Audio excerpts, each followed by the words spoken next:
Hey guys, Chex here again with another tutorial video, hopefully shorter this time and more to the point, since I'll just be talking about one technique, and that is puppeteerable giant hands. So if you're making a larger than life cosplay, you can incorporate this, maybe, to kind of get that extra size and extra oomph and make your cosplay stand out. So I will be using this in my Uther cosplay, which is still under construction, but this is a glove on top of it, so you can't see the skeleton for it.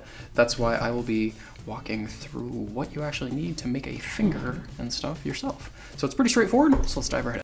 Alright, let's start with materials. You will need 2 different sizes of PVC to act as your joints, as well as some coupling pieces of PVC.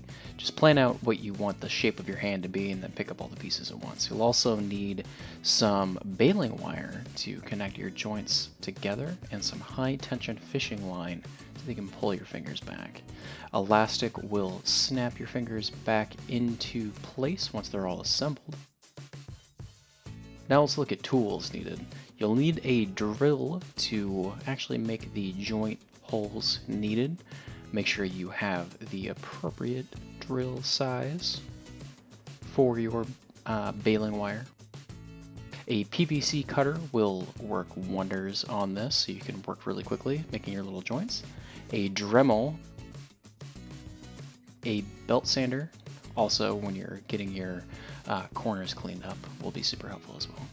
Electrical tape will also secure the elastic very well. Also, whenever you're working with PVC, remember to wear a respirator and goggles. Alright, let's get started. These are some scrap pieces I had lying around, so let's skip some time, and those are extra joints. But to see how the joints are actually made, you're going to grab your PVC cutter, cut it on down to the size that you need, and this is one of my outer joint pieces. So you'll see that an inner joint piece goes on the inside, and you'll see that when you first cut it out, even though one of those inner joints has already been tapered, you won't have a lot of clearance. So what you want to do is drill it down, or Dremel it down, so that you can actually get a little bit more flex associated. So now what we're going to do, now that we actually can bend, is drill the hole needed so that we can attach the 2 pieces, so that we can actually have a joint between these 2 finger bones. After we have the hole in place and we're relatively confident that it's clean and secure and ready to go, let's stick our baling wire on through. You can have this flush. I actually have them flush in mine and secured in place with hot glue and electrical tape, but you can also bend it and tab it over. It's all depending on what your final hand is going to look like. Now you're going to be stringing your elastic through the back of your fingers, basically on the inside of your outer joints and on the outside of your inner joints, if that makes sense. So you want to make sure that your elastic will fit flush on the back of your fingers without a whole bunch of wandering around.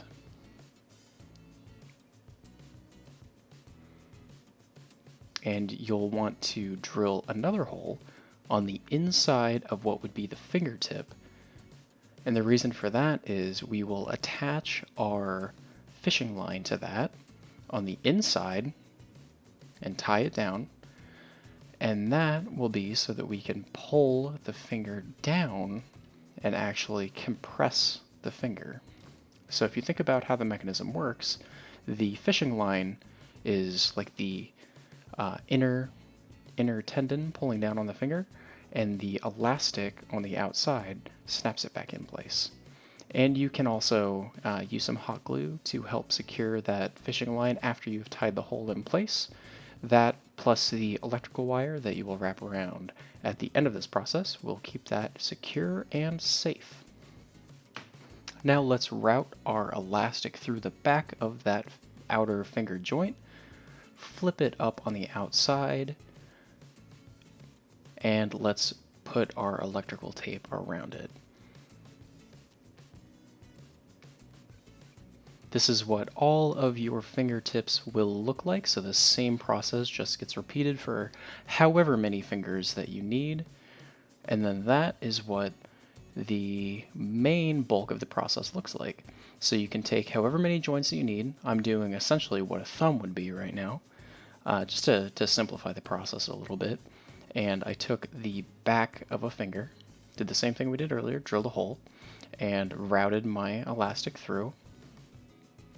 Now I'm routing my fishing line through, and you'll see I'm using essentially what the knuckle joint would be to hold my elastic in place.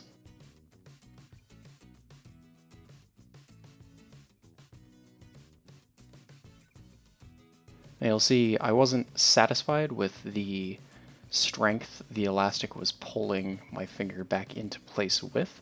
So all you need to do is pop that coupler off, pull the elastic more taut, and then snap the coupler back on and it will hold it there. Then you can just cut off the excess with an X-Acto blade. And then the fishing line can be pulled taut through the outside of the coupler there, and then you can pull the finger there, and the elastic will pull it tight. Now, at this point, you will see that it is not working as expected, and that is because my scrap pieces are scrap pieces for a reason. They are too small. Make your joints larger. But the process works.